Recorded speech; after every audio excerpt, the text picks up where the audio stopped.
Dear student, आप अगर class 12 के हो तो देखिए ये सॉल्यूशन ऑफ डिफरेंशियल इक्वेशन है। ये कौन से प्रकार की इक्वेशन है, इसको सबसे पहले आपको आइडेंटिफाई करना आना चाहिए, जिसमें आपको जजमेंट लेना होता है कि ये कौन से मेथड से सॉल्व होगा। क्लास 12 के अंदर वेरी इंपॉर्टेंट क्वेश्चन है ये। आप सीबीएसई बोर्ड से हो, आईसीएसई बोर्ड से हो या कोई भी स्टेट बोर्ड, चाहे राजस्थान बोर्ड से भी हो, तो ये क्वेश्चन आपके एनसीईआरटी और आईसीएसई दोनों ही बुक के अंदर इस प्रकार के क्वेश्चन दिए हुए हैं। अब इसके अंदर पहले तो आपको इसका पैटर्न पता करना पड़ेगा। जैसे आपके सिलेबस के अंदर जो मेथड है separable variable, homogeneous and linear, अब आपको ये पता करना है कि ये कौन से पैटर्न का है। तो एक तो डायरेक्टली आप इसमें पता कर सकते हैं। तो डायरेक्ट देखने के लिए आपको इस तरह से करना चाहिए। थोड़ा सा आप ध्यान दीजिए, यहाँ पे y अपॉन x है, दैट मींस ये जीरो ऑर्डर का फंक्शन है, बिकॉज y की पावर 1 और x की पावर 1 और डिनोमिनेटर से न्यूमरेटर में जाके ये लेस हो जाती है। तो y अपॉन x है, इसकी जीरो ऑर्डर है। ये y अपॉन x, जितने भी y अपॉन x है वो तो जीरो ऑर्डर के फंक्शन बन जाते हैं। दैट मींस इससे तो आपको न्यूट्रल हो गया। अब यहाँ पे बाहर का आउटर जो मल्टीप्लायर y है, y x को करेगा, तो 1 पावर y की और 1 पावर x की दोनों प्रोडक्ट करके 2 पावर, मतलब सेकंड ऑर्डर यहाँ पे हो जाएगा। यहाँ पे आप देखते हैं तो ये y इस y को भी मल्टीप्लाई करेगा तो y की पावर 2 बनेगा, दैट मींस सेकंड ऑर्डर की टर्म ये भी है। ऐसे x y को मल्टीप्लाई करेगा तो 2 पावर, और x x को मल्टीप्लाई करेगा तो x square. That means upon directly भी इसमें पता कर सकते हैं कि ये अगर ईच टर्म के अंदर टोटल पावर, मतलब sum of both variable power is equal, then it is known as a homogeneous differential equation of first order, because यहाँ पे dy फर्स्ट टाइम ही डेरिवेटिव है, dy और dx आया, मतलब एक बार ही डिफरेंशिएट की हुई टर्म है। दैट मींस ये differential equation first order and first degree है, जिसमें आप dy बाय dx को सेपरेटली लिख सकते हैं, और इसका ऑर्डर 2 है। दैट मींस यहाँ पे सॉरी ऑर्डर नहीं, इसके अंदर ये होमोजेनियस डिफरेंशियल इक्वेशन है first order and first degree का। तो अब इसको सिंपलीफाई करने के लिए इसके स्टेप क्या रहते हैं उसको थोड़ा समझ लेते हैं। तो होमोजेनियस डिफरेंशियल इक्वेशन के लिए ये आपका homogeneous differential equation first order and first degree का फंक्शन है। स्टेप 1 होता है, सबसे पहले इसका अरेंजमेंट इस तरह से करिए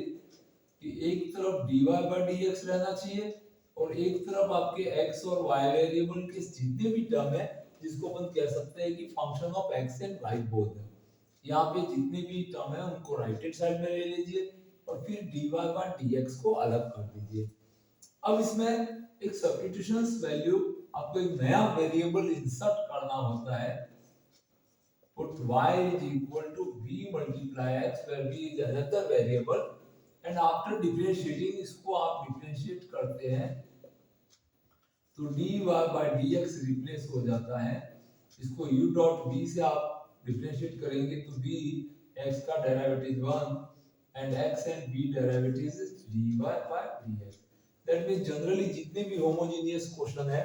उनमें y equal to vx and dy by dx की जगह v plus x dv upon dx रखा जाता है।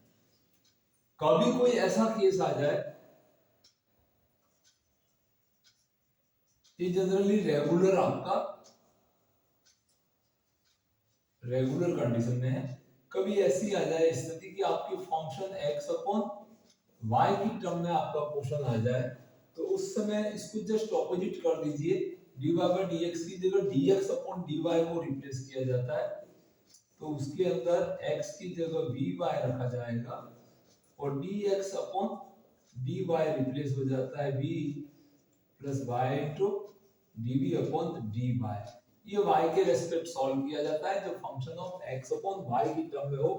तो इस प्रकार के क्वेश्चन भी कुछ रहते हैं, तो जब भी आप क्वेश्चन देखते हैं अच्छा सा आइडेंटिफाई कर लीजिए प्रॉपर कि ये कौन सी प्रकार का है। y अपॉन x फॉर्म में था और इसके अंदर dy बाय dx को और y को रिप्लेस करना है। तो सबसे पहले इस क्वेश्चन को सॉल्व करने से पहले एक तरफ dy अपॉन dx रखना है और एक तरफ पूरा फंक्शन जो है उसको दूसरी तरफ ले जाना है। अपन इसमें आराम से स्टेप लेते हैं। तो देखिए ये माइनस की टर्म है, इसको आप राइट में भेजोगे तो ये प्लस की हो जाएगी और dy न्यूमरेटर में रहेगा, dx फिर अपन डिनोमिनेटर में ले जाएंगे,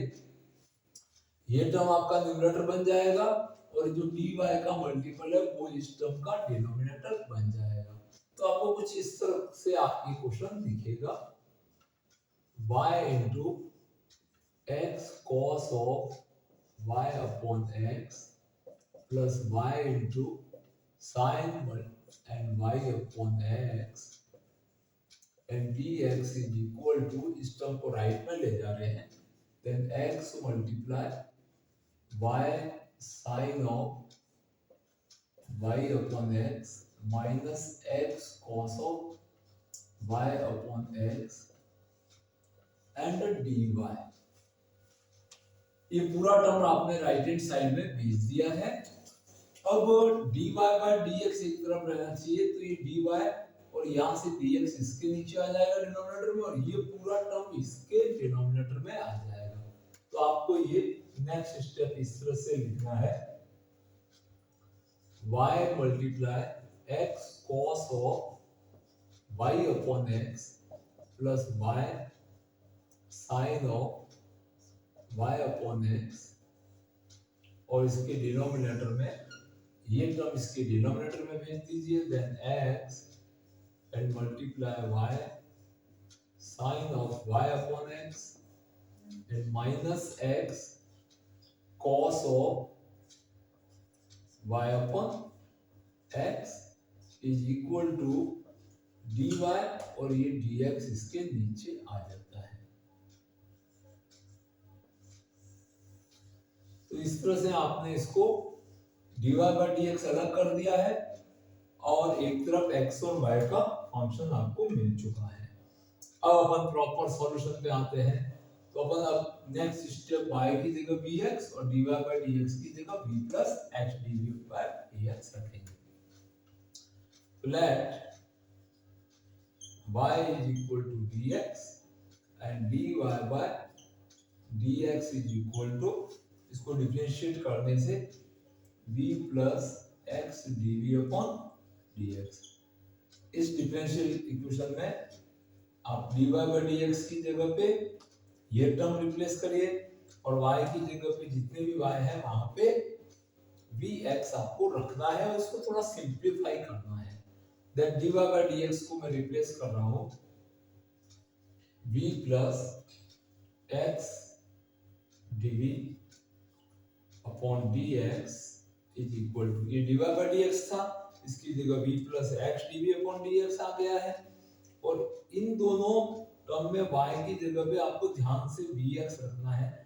that is bx multiply cos of यहाँ पे b into x divide by x and plus again यहाँ पे y है तो यहाँ पे b into x and sine of bx upon x। ये पूरे न्यूमरेटर में जहां जहां y था, यहाँ पे y था, यहाँ पे y था तो bx लिख दिया, यहाँ पे भी y वेरिएबल था bx, फिर cos के यहाँ पे कंपोजिट पार्ट में y था वहां पे bx रख चुके हैं और इसके डिनोमिनेटर के अंदर जो आपके पास टर्म है यहाँ पे ऑलरेडी x है, बट ब्रैकेट के इनसाइड यहाँ पे bx sine of bx upon x minus x and cos of y upon y की जगह पे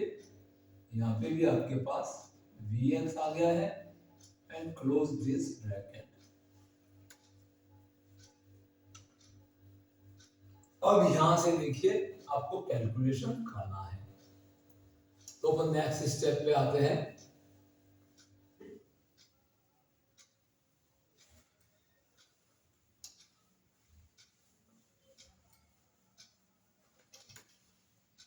यहां से इस b को अपन राइट हैंड साइड में भेजेंगे तो left hand side x multiply dv upon dx is equal to, यहाँ पे ऑलरेडी देखो क्या होगा, ये x और x कॉमन आ जाएगा और बाहर आ जाएगा, तो यहाँ से अपन x को कॉमन लेते हैं, तो यहाँ पे bx था तो यहाँ पे न्यूमरेटर में bx स्क्वायर, यहाँ से x कॉमन गया, यहाँ पे x से x कैंसिलेशन में चला जाएगा और यहाँ पे भी x से x कैंसिलेशन में, तो x कॉमन में जा चुका है, यहाँ पे cos ऑफ b बचता है, आपके पास only cos of b plus ये x कॉमन में गया तो b sin एंड b बचेगा, यहाँ पे b sin and b and denominator is, यहाँ से भी x आपने कॉमन ले लिया तो ये इसके डिनोमिनेटर में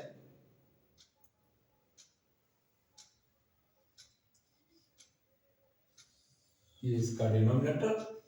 इंटरनली टर्म से x को कॉमन ले लिया तो यहाँ पे आपको x स्क्वायर मिल जाता है, यहाँ पे b ये x कट जाएगा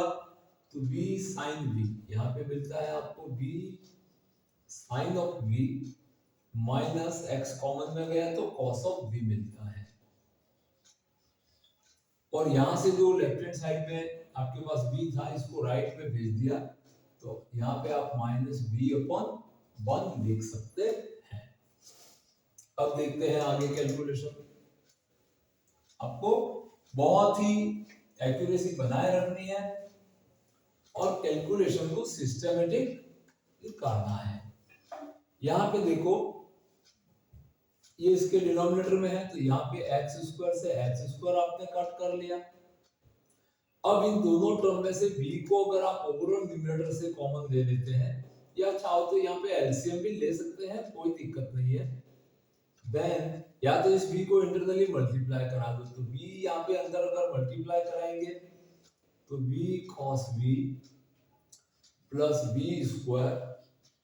sign of b divide by यहाँ पे आ जाता है b sin b minus cos of b and minus b upon 1, यहाँ से b अपॉन 1 एलसीएम आ जाएगा। अब इन दोनों का एलसीएम ले लेते हैं, then b sin b minus cos of b, LCM ले लिया 1 और इसका, अब इस टर्म से इसको डिवाइड करते हैं तो यहाँ पे ये दोनों term b cos b plus b square sine of b minus ये b इस टर्म को मल्टीप्लाई करेगा, then b square sine of b और माइनस का भी इस टर्म को मल्टीप्लाई करेगा तो प्लस हो जाएगा, ये नेगेटिव से नेगेटिव प्लस का b cos b, तो यहाँ पे प्लस का b cos ऑफ b मिलता है। तो अब यहाँ पे देखो b स्क्वायर साइन b और b स्क्वायर साइन b, ये प्लस का है ये माइनस का, ये दोनों कैंसिलेशन में चले गए, अब b cos b और b cos b को ऐड कर देंगे तो 2b cos of b divide by b sin of b minus cos of b, और लेफ्ट हैंड साइड आपके पास x dv अपॉन dx बचती है। अब यहाँ पे आके ये फंक्शन आपका जो डिफरेंशियल इक्वेशन है वो सेपरेबल बन गया, यहाँ से आगे कौन सा method, separable of variable function बन गया है, दैट मींस यहाँ से b के वेरिएबल सारे अलग करने हैं और x की टर्म आपको सब अलग करनी है, तो यहाँ से अपन कंटिन्यूअसली इसको सिंपलीफाई करते जाते हैं। अब इसके अंदर ये जरूरी नहीं है कि dx कहाँ होगा dy, न्यूमरेटर में dv और dx की तरह से अपन इसके देखो अपन अलग अलग काटते हैं, सेपरेशन करते हैं, तो dv यहाँ पे रहेगा, dx राइट में क्रॉस मल्टीप्लाई में न्यूमरेटर में चला जाएगा, x इसके डिनोमिनेटर में, तो राइट हैंड साइड तो आपको फिक्स है dx अपॉन x बन जाएगी, ये dx क्रॉस मल्टीप्लाई कर गया, x डिनोमिनेटर में चला गया, और ये जो टर्म है v sin v minus cos v, v sin v minus cos of v,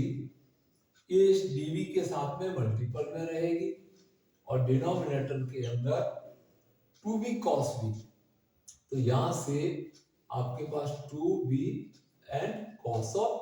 v term आ जाती है। अब ये पूरी तरह से आपके लिए सॉल्यूशन आने ही वाला है, रेडी है, जिसमें आपने b फंक्शन और x वेरिएबल को अलग अलग कर दिया है।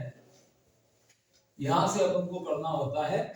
Integration of both side. तो यहाँ पे अपन लिख देते हैं इंटीग्रेटिंग, यहाँ पे रखे क्या कर देते हैं integrating integration of dx upon x and integration of b sin b। अब यहाँ पे देखो लेफ्ट हैंड साइड में कभी आप ऐसे अनकंफर्ट फील करते हैं, असुविधाजनक स्थिति होगी, दोनों इंटीग्रल एक साथ मैनेज नहीं कर पा रहे हैं, तो इसको I1 एज्यूम करके इसका इंटीग्रल अलग कर सकते हैं, इसका इंटीग्रल राइट हैंड साइड का भी अलग कर सकते हैं। अपन यहां से अगर v cos v को एक सब्स्टिट्यूट मेथड अप्लाई करते हैं, इसको t मानते हैं, तो देखो v cos v का डिफरेंशिएशन क्या होगा, v एसएम रहेगा, cos का डेरिवेटिव माइनस साइन आएगा, दैट मींस sin v की टर्म है, और फिर cos को एसएम रहेंगे और v का डिफरेंशिएशन 1 होता है, तो यहाँ पे cos v आना चाहिए। तो यहाँ से लिखते हैं let v cos v is equal to t, then differentiating by differentiating इसको u डॉट v लगाते हैं, तो v cos को डिफरेंशिएट किया तो माइनस का sin ऑफ v और प्लस cos ऑफ v ऐसे का ऐसे रखा, तो v का derivative 1 and dv is equal to dt। अब यहाँ पे देखते हैं माइनस की v sin v आनी चाहिए और cos v यहाँ पे नेगेटिव है, बट यहाँ पॉजिटिव आ रहा है और ये नेगेटिव आ रहा है, तो एक माइनस कॉमन लेकर dx में शिफ्ट dt की तरफ शिफ्ट कर देते हैं, देन आपके पास में टर्म मिल जाएगी v sin v माइनस का cos of v multiply by dv is equal to minus का dt। दैट मींस ये पूरा जो टर्म है ये आपका यहाँ पे जो न्यूमरेटर है वो इस v cos v का डेरिवेटिव है, तो ये माइनस dt पे चेंज हो जाएगा, तो आपका लेफ्ट हैंड साइड बचेगा माइनस का dt अपॉन 2 को अपन ने कांस्टेंट को बाहर ले लिया है dt अपॉन 2, और राइट हैंड साइड का इंटीग्रल लिख सकते हैं log of x plus log of c। अब यहाँ पे कांस्टेंट आप c ले लोगे तो भी गलत नहीं है, और उसकी जगह कोई सा भी कांस्टेंट ले लोगे, log ऑफ 1 अपॉन c ले सकते हैं, c डैश ले सकते हैं, एनी कांस्टेंट आपको यहाँ पे रखना है। अब लेफ्ट इंटीग्रल में dt अपॉन t ये भी लॉगरिथमिक फंक्शन बना रहा है, तो यहाँ से इसका भी इंटीग्रल लिख देते हैं,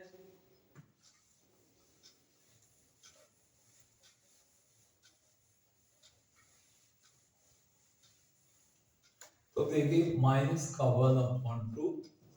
log ऑफ t में जाएगा dt अपॉन dt इज